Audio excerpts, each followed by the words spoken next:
Layman's evangelical fellowship విశ్వాసమే విజయము అనుదిన ధ్యానములు December 8.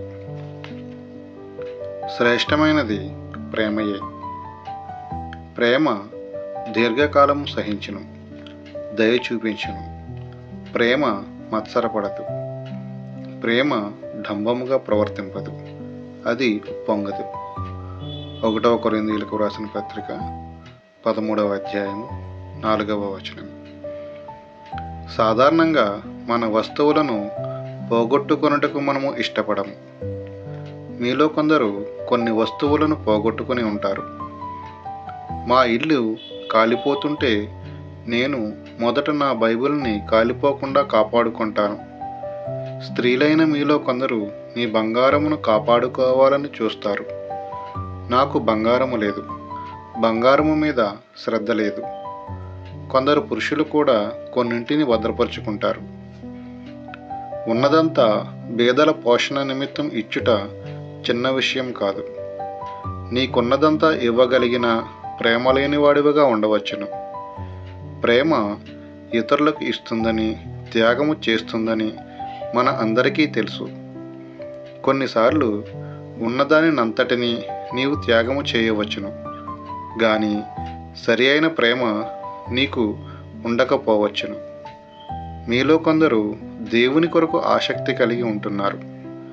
కొందరు దేవుని కొరకు త్యాగం చేస్తూ ఉన్నారు.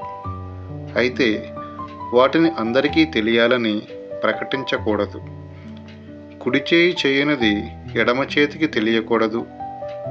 అది సులువైన సూత్రము, అది పాటించుటకు సాధ్యమే.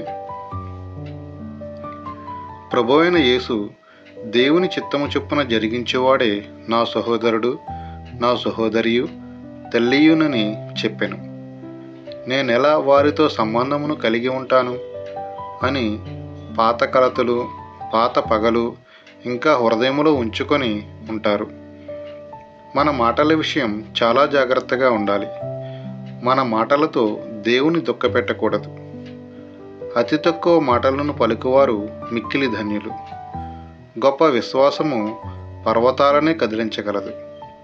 కొన్ని పర్వతాలు కదిలించబడుట నీవు చూచినప్పుడు, ఆహా, నాకెంత గొప్ప విశ్వాసము ఉన్నది అని ఉప్పొంగిపోతావు.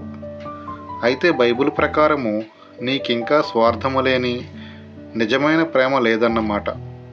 కాగా విశ్వాసము, నిరీక్షణ, ప్రేమ ఈ మూడును నిలుచును. వీటిలో శ్రేష్టమైనది ప్రేమయే. 1 కొరింథీ 13:13. కొందరు దైవజనులు ప్రజలను రక్షణలోనికి నడుపుటయే కాక రాత్రంతా వారితో కలిసి ప్రార్థించేవారు. ప్రారంభ ఉజ్జీవపు దినాలలో, ప్రభువా, నా తలంపులలో జయమునిమ్ము, నా చూపులలో జయమునిమ్ము అని అందరూ ప్రార్థించుచూ ఉండేవారు. వారు జయము వచ్చేంత వరకు ప్రార్థిస్తూ ఉండేవారు.